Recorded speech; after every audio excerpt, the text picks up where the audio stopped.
మహిమ కలుగుగాక. యేసుక్రీస్తు ప్రభువారి శ్రేష్టమైన ఘనమైన నామములో మీ అందరికీ కూడా హృదయపూర్వక వందనాలు తెలియజేస్తూ ఉన్నాను. ప్రభు కలువరి శిలువలో చేసిన ఆ యొక్క త్యాగాన్ని, ఆ యాగాన్ని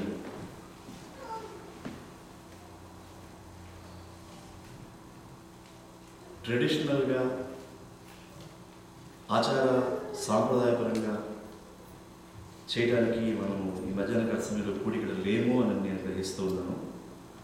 ఎందుకంటే మొట్టమొదటి కూడా పరిశుద్ధాత్మ దేవుడు ఒక్కొక్కరి ద్వారా, ఒక్కొక్క సేవకుని ద్వారా వారి హృదయంలో నుండి దేవుడు సంపూర్ణంగా మనకు కావాల్సిన మన నడిపింపు కొరకు దేవుడు మనతో మాట్లాడుతున్నాడు.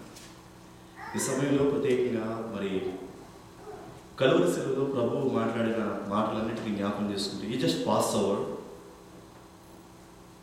We know about the things he done for us. కానీ ఒక విషయం ఏంటి అంటే ప్రభు మనకి చెప్పిన మన పక్షంగా చేసింది జ్ఞాపకం చేసుకుంటూ ఉన్నప్పుడు యోహాను సువార్త మొదటి అధ్యాయం, యోహాను సువార్త 17వ అధ్యాయంలో మనం గమనించినప్పుడు, నేను అన్ని రెఫరెన్స్లు చెప్పాలనుకోవట్లేదు కానీ గమనించినప్పుడు మీరు ఇంటికి వెళ్ళి చదివితే,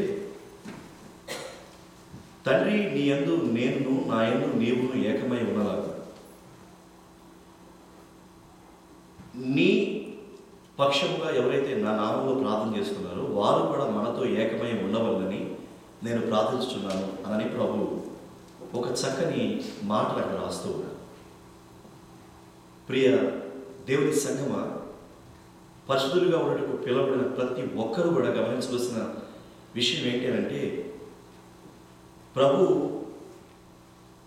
కలువరి శిలువలో ఓ లౌడ్ వాయిస్, రికవరీ వర్షన్లో నేను చదివితే, ఓ శబ్దం గొల్గొతా కొండ మీద మారు మోగింది. అదేంటంటే మిడిల్ ఆఫ్ ది వర్డ్. నేను మధ్య మాట మాట్లాడుతున్నాను. ఆ మాట ఏంటంటే, నా దేవా నా దేవా నా చేయి ఎందుకు విడిచిపెట్టాడు. ప్రభు దేవునితో కూడా ఉండటకు ఫిలిప్పీ పత్రికలో ఒక మాట అంటాడు, దేవునితో కూడా ఉండటకు అది విడిచిపెట్టకూడని భాగ్యమని. అయినప్పటికీ కూడా ఆయన ఏం చేశాడు అనంటే ఆయనను విడిచి ఈ భూమి మీదకి వచ్చాడు. గమనించవలసిన విషయం ఏంటంటే, ఆది నుండి కృత నిబంధన, ప్రాత నిబంధన, కృత నిబంధన మొత్తం కలిపితే ఆది నుండి కూడా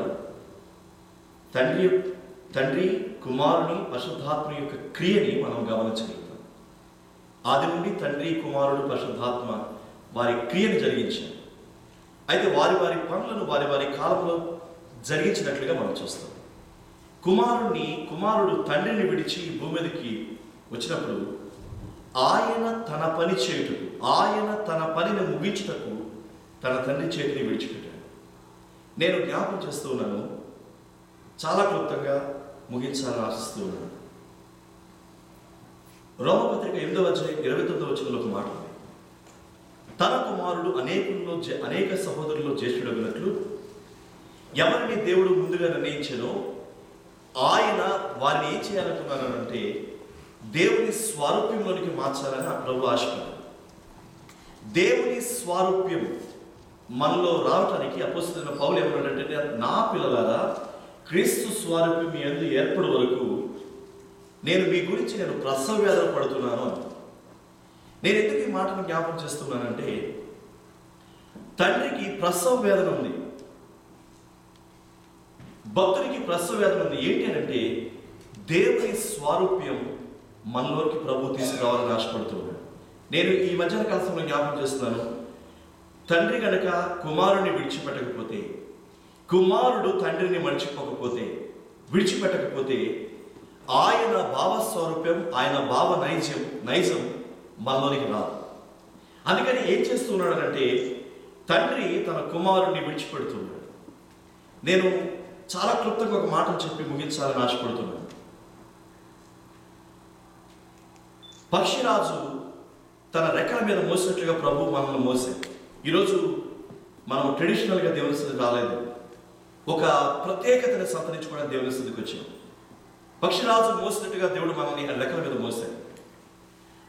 మరి పక్షి తన పిల్లల్ని గూట్లో పెట్టి పిల్లలు తీసుకున్న తర్వాత మరి చేసిన తర్వాత గూట్లో వచ్చి ఆహారాన్ని తీసుకురావడానికి బయటికి వెళ్ళి ఆహారం తీసుకుని వచ్చినప్పుడు పెడుతున్నప్పుడు అది ఆహారం పెడుతున్నంత సేపు అవి ఆహారం తింటున్నంత సేపు మా తల్లి బాగానే మాకు పెడుతుంది అని చెప్పేసి అని అవి అనుకుంటూ ఉంటాయి.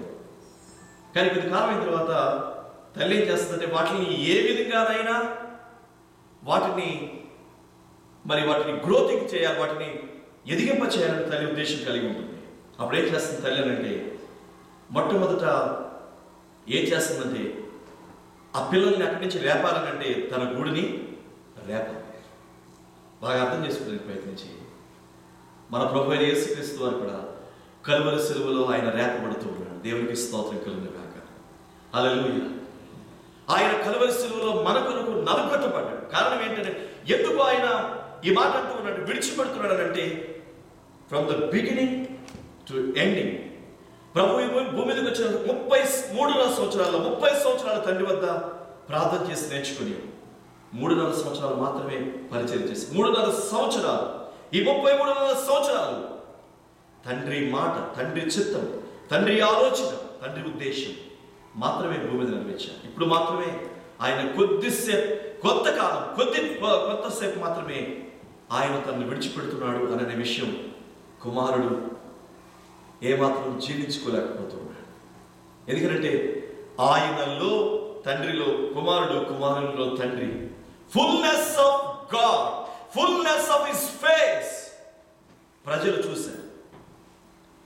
ఈ రోజున దేవుని సర్వ సంపూర్ణత ప్రభువులు తన కుమారుని ద్వారా తన కుమారుని విశ్వసించిన వారు చూడాలని ప్రభు ఆశపడి తన కుమారుని ప్రభు విడిచిపెడుతున్నాడు.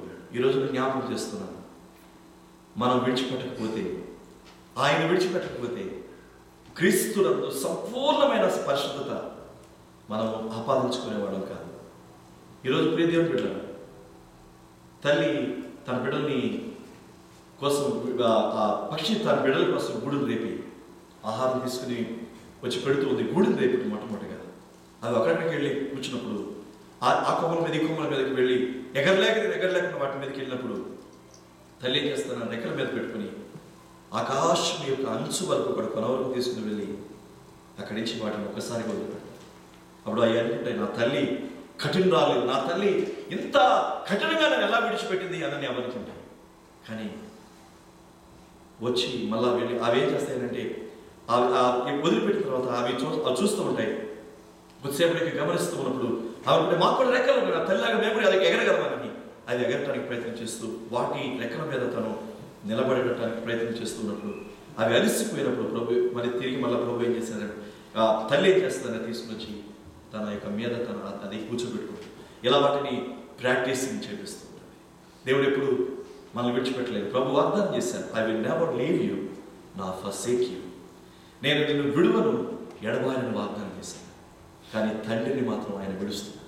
ఆనాడు విడిచాడు, ఈనాడు కూడా తండ్రి తనని విడుస్తున్నాడు. ఎందుకంటే ఫుల్నెస్ ఆఫ్ గాడ్, నీ ప్రభువు తన ఎందుకు విశ్వసించిన వారు దేవుని యొక్క సర్వ సంపూర్ణత వాళ్ళు చూడాలని ప్రభు కోరుకుంటాడు. అందుకని నేను అనేక విషయాలు చెప్పగలను. ఫిలిప్పీ పత్రిక 2వ అధ్యాయంలో అలాగే ఫిలిప్పీ పత్రిక 2వ అధ్యాయంలో చెప్పబడిన మాటలు నేను జ్ఞాపకం చేస్తున్నాను. యెషయా 53వ అధ్యాయం చదవబడిన 6వ అధ్యాయం కూడా జ్ఞాపకం చేస్తున్నాను. అదేంటంటే మనము ఆయన యందు సంపూర్ణత పొందినట్లు ప్రభు ఏం చేశారంటే తన కుమారుడు పాపము చేయనప్పటికీ కూడా తన కుమారుల్లో శరీరంలో పాపం పెట్టి ఆ పాపానికి శిక్షను.